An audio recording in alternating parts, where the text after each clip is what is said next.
Morning. I just got dropped back off at the trailhead. I have my full pack today, heading northbound. And it's going to be a lot going on today. Not sure exactly how far I'm going to go. I'm going to have to see what the terrain is like in this next stretch. But I'm hoping for somewhere between 13 and 14 miles. This first section of trail is really overgrown this morning, and there's a lot of poison ivy alongside the trail. So I'm going slow enough that I could be careful what I touch.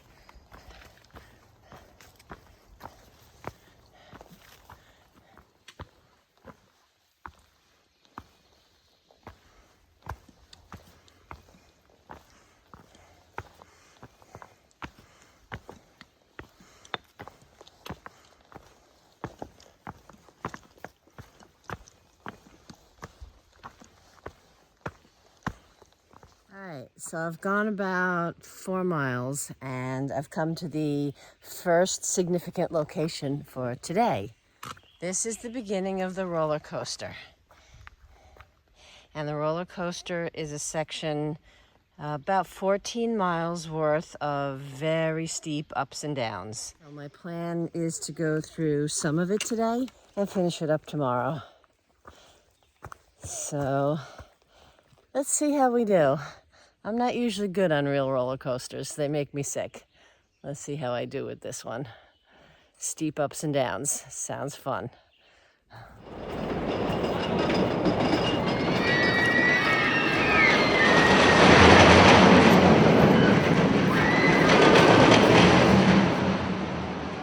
right, it's up and over the first one.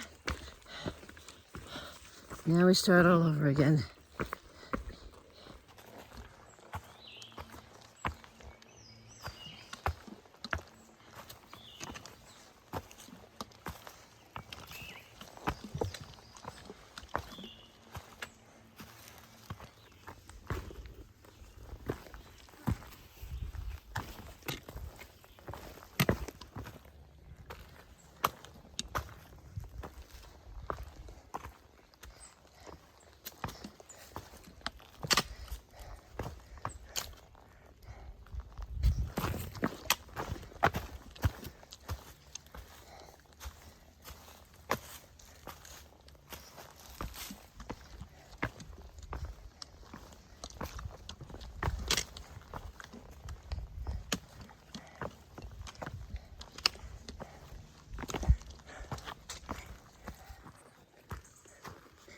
The most significant place I reached that day was the 1,000-mile marker.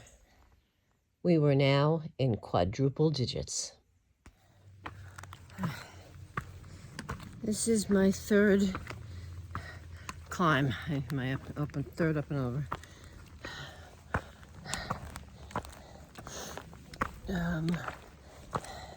I'm planning on trying to do 6 of them today. Out of the at least 9, depending on how you count it. I'm getting tired. The nice thing about these roller coaster bumps is that even though there's a bunch of them, no one hump is more than a mile of climbing to get to the top or more than a mile of descending to get down to the bottom. And none of them have an elevation gain of more than 1,000 feet. So we just keep going up and down and up and down and up and down, but no one particular one of them is super long. This is called Buzzard Hill. You suppose it's foreshadowing of what's going to happen when I collapse at the top?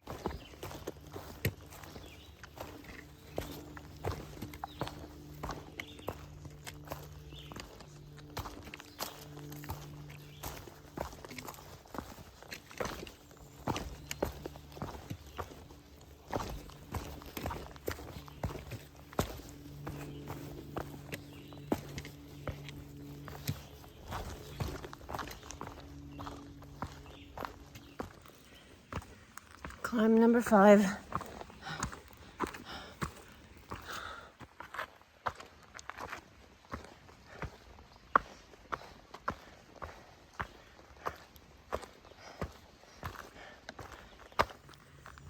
I love when you're walking down the trail and you hear, "Scrambles!" And I turn and people are waving at me. That was Emily and Wanderlost. And they had just set up their tents back there. They're going to stay in that campsite. It's a nice looking campsite. And I was very tempted to just stop for the day and camp with them. But it's only 4 o'clock. I've got 2.5 miles to Bear's Den. If I don't do those 2.5 miles now, I have to add them to tomorrow. And tomorrow's already going to be kind of a long day. I'm trying to plan out my mileage to Harper's Ferry. So I am pushing on to Bear's Den. It's been a very rocky roller coaster so far. And that slows me down a lot. Especially when it's steep. This is climb number 6. All right, we've got one more tent. We turn off to Bear's Den Hostel. What'd you think of the great terrain today? Super easy, right? So not. Oh my God, we're exhausted. They call it the PUDs. Yeah. Pointless ups and downs. Yep. So tired today. Oh my God. I could barely put one foot in front of the other at the moment. I was hoping to make it by 6 o'clock. It's 5:54. So far, the roller coaster had been harder than I anticipated. But I refueled with some food from my food bag, and I selected a nice bunk to pass out in for the night. Good morning. Leaving Bear's Den. It's about 6:30. I need to finish the roller coaster. I think I only have about 3 more climbs though. So I'll get that over with first and then continue on toward Harper's Ferry. Maybe I'll get as close as my legs want to carry me today. I slept really well last night. I was toast when I got here. I ate 2 of my dinners because I had extra.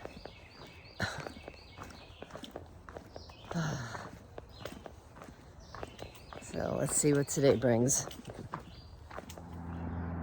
Bear's Den rocks. Look at that out there. Isn't that cool? Fog and the mist in the valley.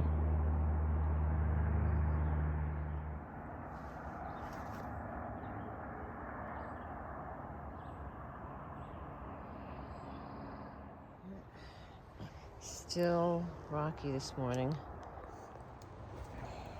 At least I know I only have about 4.5 miles left of this roller coaster. Of course, I don't know what the terrain's going to look like after that, but at least it's not so up and down. It may still be rocky though, but I really am hoping for a break.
the last climb in the roller coaster.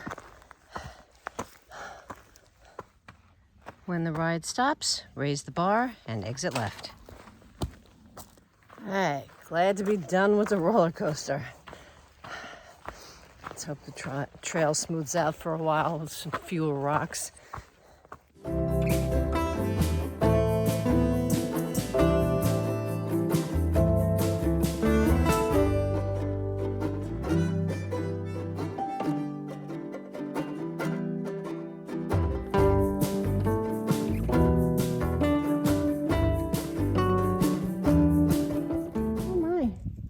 That must have been your mama that took off. Around you. And look, there's more babies down here. Oh, interesting. Yeah, Mama's over there panicking. It's okay, Mama. I'm not going to hurt them. Let me get out of the way. You come back and get them. That's the second time that I almost stepped on a baby animal. First time was a couple of days ago when the fawn was trying to be still and hidden, but right in the middle of the trail. And I was watching the mom bound away and not looking at where my feet were until I almost stepped on the fawn. And the same thing happened just now with that bird. I'm not sure if it was a wild turkey or a pheasant, probably a wild turkey. But anyway, I was watching the mama kind of run from me, and I looked down and there was a baby right under my foot. There were like 3 or 4 babies, and I noticed the ones that were just a few inches ahead. Then I realized there was one that I was right about to step on. Luckily I didn't. Look at the face in that rock.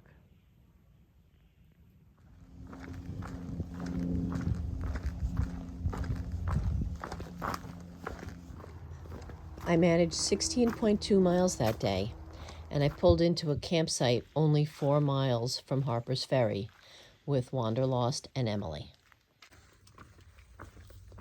Good morning.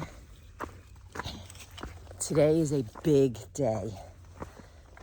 Several big milestones today. The first one is that I am walking into Harper's Ferry this morning. I have about 4 more miles to get to Harper's Ferry. So that is really exciting.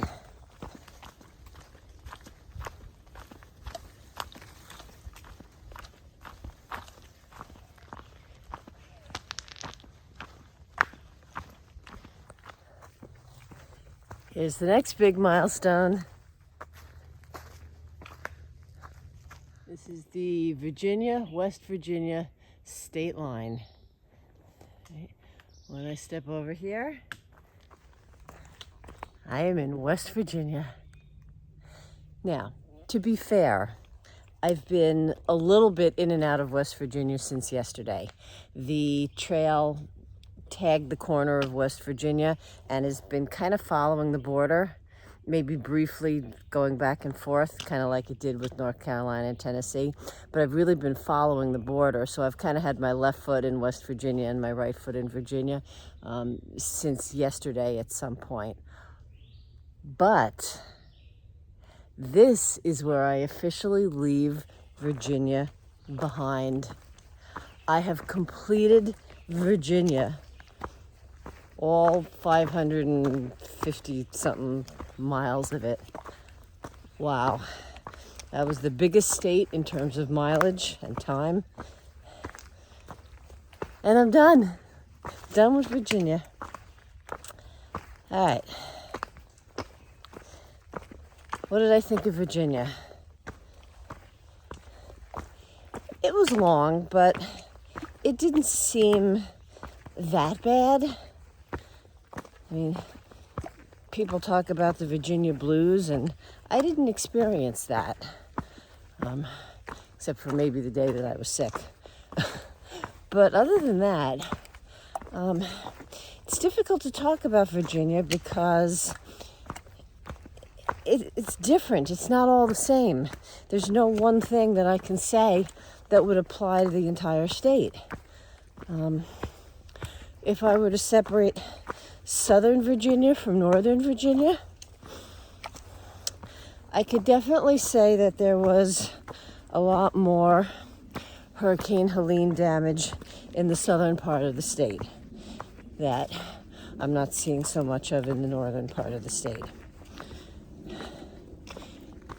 In terms of difficulty of the trail, it seems to me in my mind that the southern part of the trail, the southern part of the state had more of the difficult terrain in terms of, climbs and things like that, rock scrambles. I mean, I've got rocks in the trail right now, but I think the southern part had more trail challenges. That's in part due to the fact that we end Virginia, for the most part, with terrain like the Shenandoahs, which is much more level. So maybe it just seems that way in my mind. But the center section had some challenges too. The Triple Crown area, coming down off of Dragon's Tooth, that was very difficult. In terms of trail maintenance, that's a tough one. Virginia is divided up into lots of different trail clubs that are each responsible for different sections.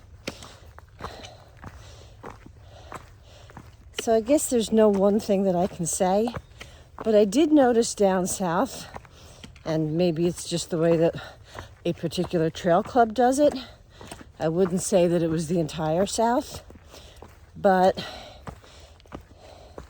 when they deal with the blowdowns, at least in the area I'm thinking about, they would only remove them if they were between like hip level and shoulder level. Anything from the hips on down, they just left it there. I guess they assumed you'd step over it. And anything from shoulders on up, they left there. They figured you could just sort of, scoot down a little bit and get under it. I found that to be tedious. At first I was thinking maybe it was because of the Hurricane Helene efforts, and I have to say, massive efforts and massive work was done on that score. I don't know how they cleared the trail as well as they did. They worked very hard on that, so I want to give them the proper kudos for that. But that's not it, because a lot of these trees that were left there were very old. Like, they weren't recent blowdowns. They had been rotting away for a while.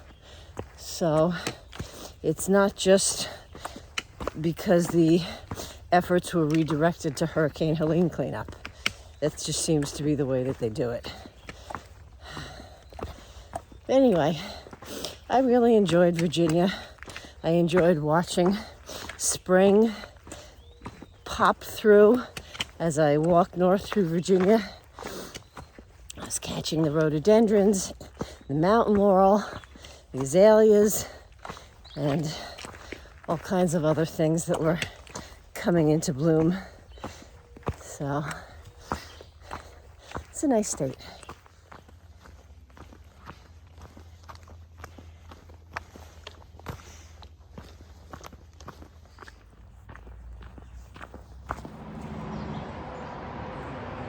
River, roadway over there.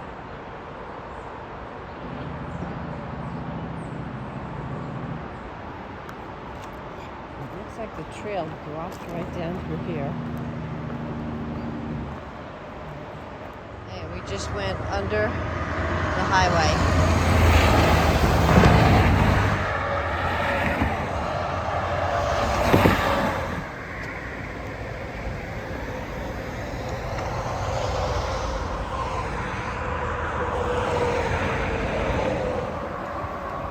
We made it to Harper's Ferry. We just got some breakfast that we're gonna eat, and then I have chores to do, going to the ATC. When you get to Harper's Ferry, the ATC takes your picture for their book. Hey, I'm with Stan the man. Howdy! He picked me up from Harper's Ferry. I've got some stuff to share, so I'll do that in a second. Okay, so Stan the man picked me up at Harper's Ferry, and he is taking me home to New York. Now, don't panic, I am not quitting. But I have a couple of family functions to attend that I want to do over the next week or two, so I'll be off trail for a couple weeks. And I have also said from the beginning that I want to prioritize the sections of the trail that I haven't done yet. And I've done the sections between Hanover, New Hampshire, and Harper's Ferry. So I'm gonna go home, attend these family functions, and then I'm going to jump up to Hanover, and I want to do all of New Hampshire and Maine because I haven't done any of those sections yet. So that's going to be the next section that I'm going to do. So I'll keep you in the loop and be back on trail before you know it.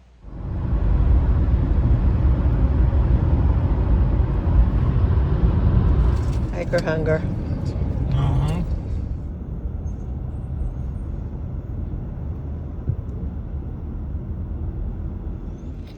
All right, so I am back home in New York. As I said, I plan to attend a few functions while I'm here, and I also want to do a little bit of hiking so that I don't lose my trail legs completely before I get back on trail. One of the things that I will do is link below the videos that I have from sections between Harper's Ferry and Hanover, New Hampshire that I've done already. Which brings up the next question, what happens after I hit Katahdin? And the answer is I'm not 100% sure, but I kind of have an idea. There's three options. Option number one is I could say, that's it, I'm done, I've done it all. Just haven't done it all this year, but I've done most of it this year. Option number two is I could go back and re-hike the sections that I hiked prior to this year so that I can say it's a through hike and I did it all in 1 year. Or option number three is that I could just do some of the sections. I have a feeling that's probably what's going to end up happening. And one of my main reasons for thinking that is that my son is getting married this fall. So in looking at the time between when I anticipate reaching Katahdin and the time of his wedding, I don't think I have enough time left to redo all of the sections that I've already done. And there's some sections that I don't know that I want to redo, like northern PA. I don't want to go over all those rocks again. So I will probably do some things again, but not all of it again if I was to guess as to what way it's going to go. But I guess stay tuned and find out.